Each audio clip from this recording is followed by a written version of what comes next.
Good morning. Meron tayo ngayong re-reviewin. Gamit natin to sa tag-ulan lagi. No? 1 year na siyang nagagamit ko. Kaya ako siya ginamit ng 1 year para masubukan talaga na itong pang-araw-araw natin proteksyon sa ating katawan sa tag-ulan. Para masubukan natin kung magandang klase nga. Naghahalaga siya ng 1.7 pero sulit. Ako nung una nag-ano ako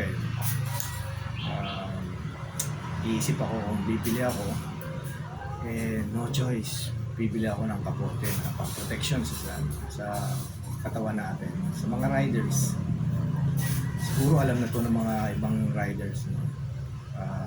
Hindi ko na papatagalin, papakilala ko na sa inyo. Ito ay Motowolf. Napaka-flexible, madaling isuot.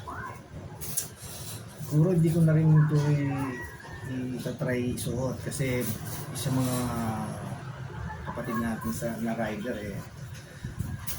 nasubukan na to.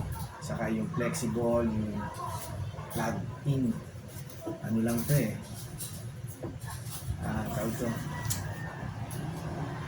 ano lang to pagkatanggal mo nito, pwede mo siyang ilagay kagad dito na madalian. So, plug and play lang siya talaga, plug and play. Kung susubukan nyo to, ay siguradong magagamit nyo na matagal na panahon. Sa halagang 1.7 pwede na. Medyo may kamahalan pero napakasulit. Nung una kong nabili to, parang sabi ko, lamig lakas na ulan. Nararamdaman ko sa likod. Kala ko basa na yung likod ko. Yung pala, sa sobrang nipis niya, nararamdaman yung lamig. Pero nung tinanggal ko, wala, tuyong-tuyo. Ganun lang siya compare mo sa mga makakapal na pang protection sa katawan natin pag nag-rides tayo. Yung makakapal na, minsan meron akong may bili ako before na mahaba siya, tapos hindi siya flexible. Muntik kung hindi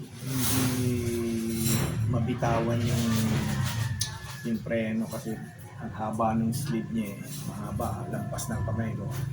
Pero ito, makita mo pag ang katawan mo ay pang medium, saktong-sakto. Akala mo tatagos dun sa mga hita mo, sa pitan mo, manipis lang siya, malamig, pero guarantee walang hassle. Motowolf. Kaya medyo ito yung nai-recommend ako. I-review natin ng konti. Medyo compare mo sa ibang lagayan, lalagay mo na siya sa paper bag, yung iba. Ito, i-roll mo lang siya, dalawa. Isa rito sa isang side, sa side na to. Tapos kung basaman siya, ugasan mo lang siya ng tubig, sampay mo, for 35 minutes siguro tuyo na yun. Manipis na naman to. Pero guarantee makakatulong sa inyo. Sana makatulong to. Sige, hanggang dito na lang siguro kasi medyo nireview lang natin. At ako'y susundo pa sana ko. Bye-bye.